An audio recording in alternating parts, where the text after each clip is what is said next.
Melanie Trias Putri dan saya Andrea Putra Ramadan yang akan menemani kalian ke depan. ya, bersama kita sudah ada dua narasumber cantik nih. Yang pertama ada Ibu Serevina Tiur Maida, SOS MPDM IKOM selaku dosen di kampus Institut Bisnis dan Informatika Kosgoro 1957. Selamat datang Ibu, selaku praktisi ilmu komunikasi dan pendidikan yang pastinya memiliki banyak pengalaman di bidang public relation dan salah satu dosen yang mencintai musik. Wow, ada cinta musiknya nih ya di sini ya. Berarti pas banget sama tema kita pada kali ini ya. Yang kedua ada Saudari Adelia selaku mahasiswa aktif ilmu komunikasi semester 4 dengan mengambil fokus public relation di kampus Institut Bisnis dan Informatika Kosgoro 1957. Selamat datang Kak Adel. Halo. Ya, jadi hari ini kita mau ngapain sih Yan? Jadi hari ini sebenarnya nggak begitu berat ya pembahasan kita pada kali ini, karena kita juga akan membahas tentang peran PR dalam konser musik, di mana nanti kita di sini akan mengajak teman-teman semua untuk berbincang bahkan sharing ya. Kita akan berbagi ilmu di sini untuk apa sih yang dimaksud peran PR di sini, apalagi dengan kita mendirikan sebuah event atau acara gitu kan. Nah, nanti bisa aja kita langsung tanyakan kepada narasumber yang ada di depan kita ini, biar kita lebih tahu nih apa nih yang harus kita lakukan nanti ke depannya. Iya. Oke, mungkin daripada mungkin waktunya biar nggak kelamaan ya, mungkin kita lanjut ke pertanyaan pertama aja. Menurut Ibu sendiri nih, menurut Ibu Serevina, apa sih manajemen PR itu dan apa sih sangkut pautnya dengan manajemen PR kepada konser musik pada kali ini? Oke, baik, terima kasih ya Du. Sebenarnya seneng banget ya kita diundang. Besok-besok diundang lagi ya. Bisa itu. Nah, berkaitan dengan manajemen PR, seorang PR itu kan tidak saja piawai dalam berkata-kata, Betul. ya. Betul. Nah, tapi salah satunya bagaimana dia memiliki teknis menulis, ya. Langkah awal ya. Teknik menulisnya itu mau seperti apa? Ya misalnya membuat konsep festival, nanti saya mau yang ini nih katanya gitu. Terus buat konsep untuk acara ibadah seperti ini nih. Nah, semua punya konsepnya. Tapi sebelum konsep tentu dia jadi kreator dulu kan. Betul. Memberikan ide-ide. Betul. Dari ide itu baru dia nuangkan tulisan ya. Nah, karena ini berkaitan dengan tema festival, maka pasti harus ada manajemennya ya. Kalau sudah ada manajemen berarti sudah tercetus di pikirannya apa yang mau saya tuangkan ya. Tentu itu berdasar dari tulisan dia kan. Dia punya konsep 1, 2, 3, tahap 1, tahap 2, langkah 1, langkah 2 dan seterusnya. Nah, di dalam seorang PR ya, jadi seorang PR itu memiliki sebuah manajemen yang baik jika dia itu ditata dengan perencanaan ya, perencanaan itu yang mau bagaimana, seperti yang pernah dipelajari kan POAC itu ya. Planning, organizing, evaluating, and controlling ya kan. Nah, semua itu nanti akhirnya jadi dievaluasi ya kan. Ya, hasilnya dari kegiatan-kegiatan sebuah seorang kegiatan PR itu ingin menghasilkan sebuah yang bagus ya, menghasilkan tentu ya berharap jadi profit lah ya, ya surplus ya. Nah, tapi tentu dengan melewati langkah-langkah kan. Makanya seorang PR itu kreatif lah di dalam membuat konsep, di dalam menuangkan tulisannya, langkah dia pertama adalah dia harus paham dulu dengan kegiatan festival itu apa, pengertian dari festival itu apa sih, dan terus jenis festival yang mau bagaimana sih yang mau dituangkan di dalam sebuah manajemen tersebut. Nah, itu mungkin yang bisa Ibu sampaikan ya. Sebenarnya berarti banyak Ibu ya untuk dari step by stepnya, dan itu pun harus memang secara terperinci ya, karena kesalahan kecil pun akan mempengaruhi banget buat dari langkah awalnya itu ya. Iya betul. Jangan sampai kita ada kesalahan kan, kita kan dengan hasilnya bagus. Iya, itu dia. Nah, selanjutnya kita nanya ke menurut Kak Adel gimana sih? Menurut saya manajemen PR itu kita harus lewati beberapa langkah nih. Karena menurut saya kunci sukses sebuah acara bisa berjalan kalau manajemen PR-nya itu juga berjalan dengan lancar. Jadi ada beberapa tahap. Yang pertama itu penelitian. Setelah penelitian, kita terjun langsung nih, kita riset ke lapangan. Apa sih yang dibutuhin sama anak-anak zaman sekarang nih, lagu apa sih yang lagi digendong? Oh iya, lagi lagu hits apa gitu kan. Apa nih gitu. Terus yang kedua, kita harus ngelakuin namanya perencanaan. Jadi dari situ kita planning nih, kita mau buat acaranya kayak gimana, Konsepnya kayak gimana, iya, gitu. temanya apa gitu. Terus dari situ ada namanya writing. Nah di writingnya itu kita buat proposal, terus bisa juga proposal sponsor buat membantu acara kita. Terus yang terakhir itu kita lakuin evaluasi pelaksanaan. Terus pelaksanaan itu pas di hari langsungnya itu hari H-nya, dimana kita harus briefing, monitoring. Terus evaluasi ini juga penting. Jadi mungkin kalau dibilangnya tuh kalau dalam acara LPJ. Oh iya, biasanya tuh surat-surat itu Ya, ya, lembaran laporan. Jadi, Semuanya di situ ada ya. Jadi dari kegiatan itu dari kemarin yang kita lakuin apa sih kendalanya? Iya, Terus iya. dari situ ke depannya nanti harus apa biar acara di kedepannya bisa berjalan lebih baik lagi. Berarti tidak ingin mengulangi kesalahan 2 kali ya, Iya. lebih tepatnya. Pengalaman lah pelajaran. Nah tadi kan Kak Adel kan ada bahas soal sponsor nih. Iya. Mungkin dari Kak Adel sendiri apa sih tanggapannya, gimana caranya untuk mendapatkan sponsor itu sendiri? Kalau menurut saya ya biar kita bisa dapet sponsor, kita tawarin exposure yang menarik. Exposure kita tuh yang kita punya tuh kita bisa bantu jual brand kalian gitu.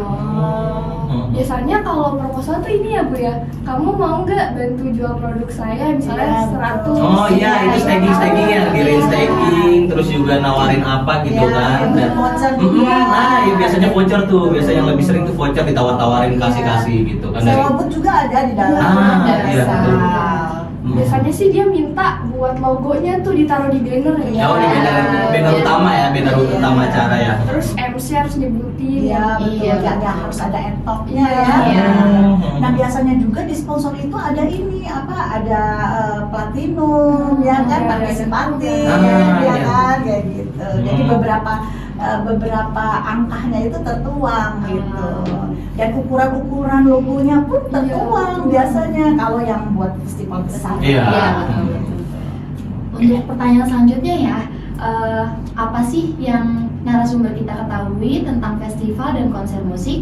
Kemudian saat ini apa genre yang paling banyak digemari? Kita tanya dulu kepada Ibu Sere dulu nih. Kalau bicara musik, ibu tuh seneng banget sama musik ya, seneng banget gitu ya. Tapi ibu tidak pernah tampil untuk lomba. Kenapa tuh Bu? Enggak tahu ya, karena dulu sempat mengikuti lomba di masa ibu kuliah. Itu diam-diam tanpa sepengetahuan orang tua juga gitu. Nah tapi nggak Nggak juara ya, jadinya nggak bisa bilang kalau boleh gitu. Nah akhirnya ibu gali terus hanya untuk kegiatan-kegiatan organisasi, gereja dan lain-lain gitu. Nah festival itu sendiri adalah ajang hiburan sebenarnya yang menghibur hati kita, menghibur orang lain, masyarakat, dan tidak mahal ya. Sebenarnya Masuk dengan sebebas-bebasnya ya mengikuti itu. Tetapi festival itu biasanya audiensnya adalah orang-orang yang memang benar-benar mencintai musik. Iya, menyukai banget ya. Kalau emang dia cuma sekedar menerangkan nggak? Ada bete nggak musik dia, ya. Karena ibu sendiri biasanya kalau ngetik juga pakai musik mbak ya. Gitu ya. Kalau ngetik tengah malam suka diganggu sama mahasiswa, Bu nanyain tugas, nanyain gitu ya. Tapi musik terus tetap jalan ya, tetap ngedengerin gitu. Karena itu adalah rangsangan di otak kanan betul, ya. betul. Nah, jadi otak kanan, otak kiri itu dimainkan sehingga energi kita itu bangkit gitu. Nah, kadang-kadang dengan musik juga bisa dituangkan tulisan kan, tulisan itu bisa bentuknya curhat ya, kemudian bisa bentuk motivasi, bentuk bagaimana untuk membangkitkan semangat orang lain, motivasi, bahkan semangat diri sendiri ya kan. Jadi festival yang sekarang ini ibu senangnya ya jazz, bossas ya. Berarti lagu-lagu memang awas ya kalau bisa dibilang ya. Kan lagu Rinto Harahap ya. Tapi ibu senang lagu Rinto Harahap ya. Nah, Diana Nasution gitu ya. Yuni Sarah. Yang kenal memang orang tua kita doang berarti lagu-lagu itu ya. Tapi ibu tidak bisa memainkan suara seperti mereka. Iya. Tapi kalau Yuni Sarah masih bisa lah. Masih bisa. Iya, begitu. Oke.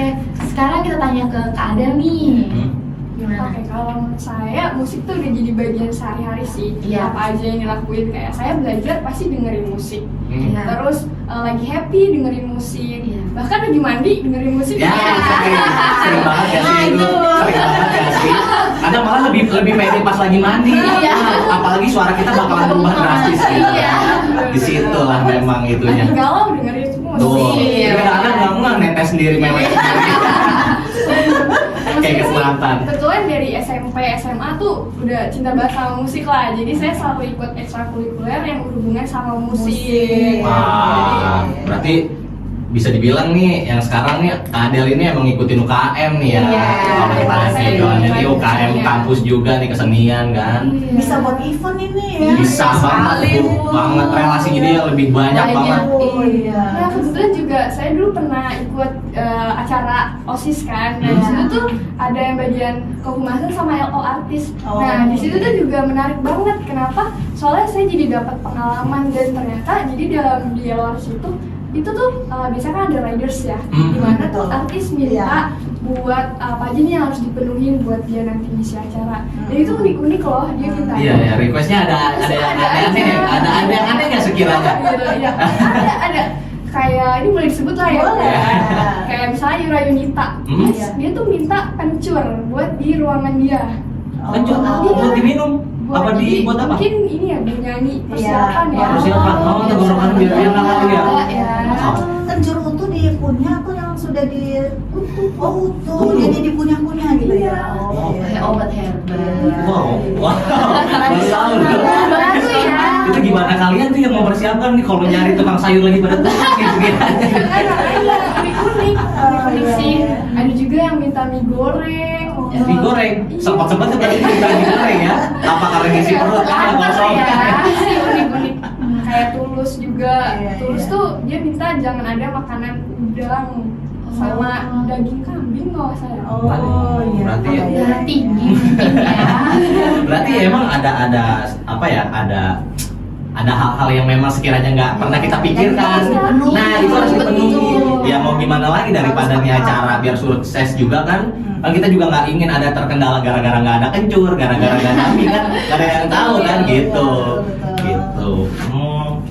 Oke, berarti selanjutnya nih pertanyaan nih yang sekiranya menurut ibu nih penting nggak sih bagi PR untuk membangun hubungan dengan media dan sponsor? Balik lagi ke tadi penjelasannya Kak Adelia nih, ada bahas sponsor nih. Iya. Kalau bicara soal sponsor itu bicara soal cuan. Iya, keuntungan ya. Iya. Jadi itu harus sangat penting banget ya di dalam sebuah kegiatan apapun itu penting banget kita menjalin hubungan baik dengan media dan sponsor ya, calon-calon sponsor itu.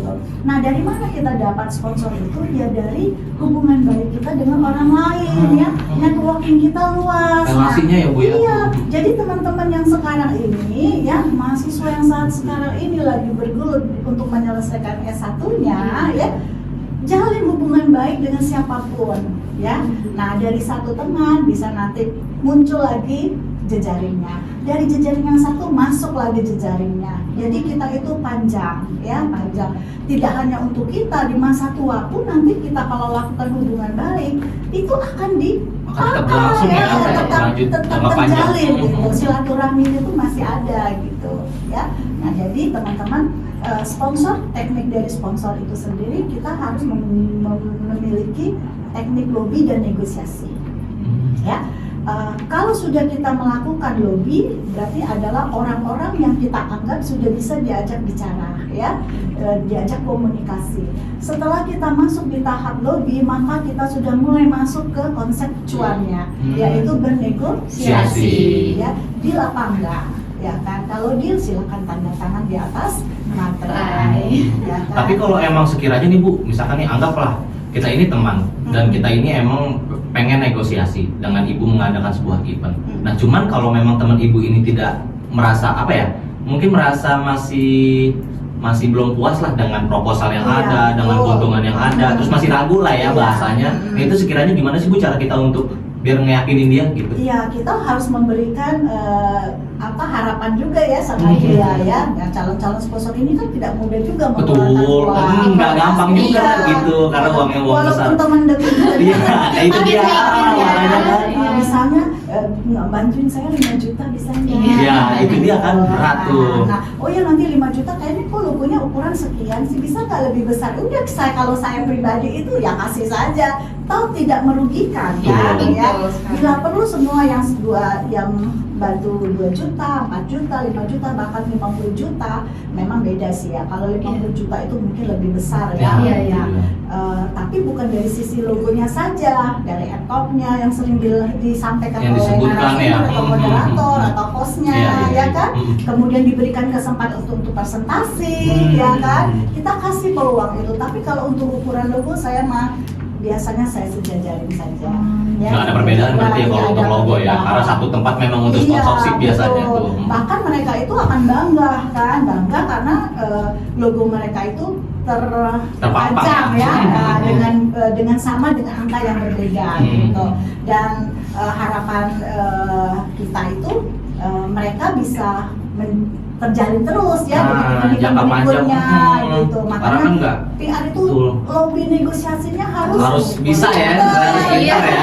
gitu. Jadi bahasa tubuh kita dari atas sampai bawah itu semua dimainkan, Iya, ya kan? pasti. Nah, jadi kalau sudah terlihat terpancar sinar dari PR itu, dia tidak usah banyak panjang cerita lagi, dia sudah cerita tanda Iya.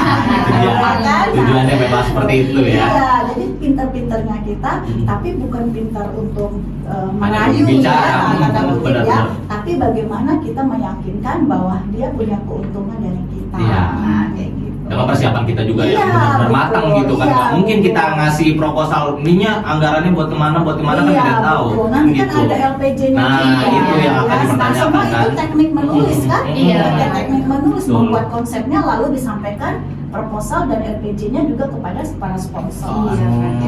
Oke, berarti gitu guys tipsnya dari Bu narasumber ini Bu Serepina gitu Iya, kan. selanjutnya. Mungkin selanjutnya dari Kadel nih, apa nih? Pasti beda dong dari Bu Serepina. Ya, menurut saya sih media sponsor tuh udah jadi kunci sukses ya buat bikin acara yang kalian sama memorable. Apalagi buat acara musik tuh, wah, dan apa sih kayak sponsor tuh udah jadi bagian penting lah, karena dari situ dia juga bisa membantu mendukung finansial dan acara kita nih. Iya, Ya, pasti. karena itu tujuan pertama kan. Iya, kalau dilihat kan kayak kampus yang domain besar semacam UI itu kan pasti dia relasinya nggak main-main kan. Iya, nggak main Karena itu. bisa- Kampusnya aja udah gede, apalagi relasinya kan Iya, gitu. betul. Makanya dia berani ngundang Iya, besar yang benar-benar. harganya juga lumayan. Iya. Benar. Berarti itu menjadi emang faktor ya, karena mau di pertama atau kedua pun dari sponsorship ini sangat-sangat dibutuhkan banget. Tapi dengan memang dipersiapkan secara matang gitu rencana-rencana kitanya. Oke, Jadi, berarti Kita gimana kalau kita tantang narasumber kita ini untuk nyanyiin satu lagu kali ya, atau ref-nya aja nih. katanya tadi Enak gitu ya. satu masalahnya ada yang suka lagu, yang satunya lagi UKM kesenian Wah, tuh. iya Pasti nih. udah jadi sering jadi vokalis dong. Gimana nih Bu? Gimana nih kira-kira nih? Ya, nggak apa-apa juga ya, tapi nyanyinya bareng ya. Boleh, oke kita ikut Kita gitu nyanyi kan, kita lagu nyanyi. apa nih? Lagu apa ya tadi berharap ya? Lagu Reza. Reza, berharap. Iya, berharap tak berpisah. Wah, yang Gimana nih gitu. Bu? Gimana? Ibu mau nggak? Oh, setuju sekali. Oke. Itu kebetulan lagu kesayangan kami berdua. Wow. Wow, ini sama gitu Wow. ya. Ya kan bener Wow, kan? lagu lama loh itu. Bisa Wow. dapat lagi nih ya. Bikin happy. Yaudah kita langsung aja lah ya. Oke, kita mulai ya. Ya. 1, 2, 3. Izinkan aku untuk terakhir kalinya semalam saja bersamamu, mengenang asmara kita, dan aku pun berharap semoga kita tak berpisah, dan kau maafkan kesalahan yang pernah kubuat. Wow, wow, Malah kayaknya hafalan narasumber amazing. kita ya. Makanya kita yang anak muda juga nggak tahu. Iya, namanya di Google ada lirik ya, lirik lagu. Oke, itu lagunya benar-benar enak sih, benar. Udah dari kapan tahu itu sering banget didengerin gitu kan? Iya, nanti kita lanjut lagi ya di belakang ya Bu. Nah, itu dia, kita nyanyi lagi, kita bikin band mungkin besok ya. Ini ada IO-nya. Wah, amin. Wah, udah 15 menit ya, mungkin lewat ya kita menemani teman-teman semua. Mungkin di sini teman-teman juga sudah bisa untuk melihat gimana sih step by stepnya, terus apa yang sekiranya teman-teman butuhkan nanti untuk mengadakan sebuah event atau acara gitu kan. Nah, jadi teman-teman juga sudah tahu apa step by stepnya, terus juga apa yang perlu direncanakan, apa yang perlu disiapkan, dan apapun itu kendalanya, teman-teman harus mempersiapkan itu semua dengan secara matang ya. Balik lagi. Oke, jadi kesimpulannya adalah itu, dan karena sudah melewati waktu yang tersedia, mungkin itu aja ya yang mau kita sampaikan ya. Iya, kita juga mau ngucapin banyak makasih banget nih buat kalian, buat Ibu Serevina yang sudah mau meluangin waktunya di tengah-tengah kesibukannya kan, sebagai dosen, karena sebagai mahasiswa yang aktif ya. Nah, kita semoga apa yang sudah kita bahas pada hari ini bisa bermanfaat untuk teman-teman semuanya. Sampai jumpa lagi. Ya, jangan lupa stay tune untuk tema selanjutnya. Saya Espina Damayanti Tias Putri. Dan saya Andrea Putra Ramadan. Kami berdua undur diri. Dadah.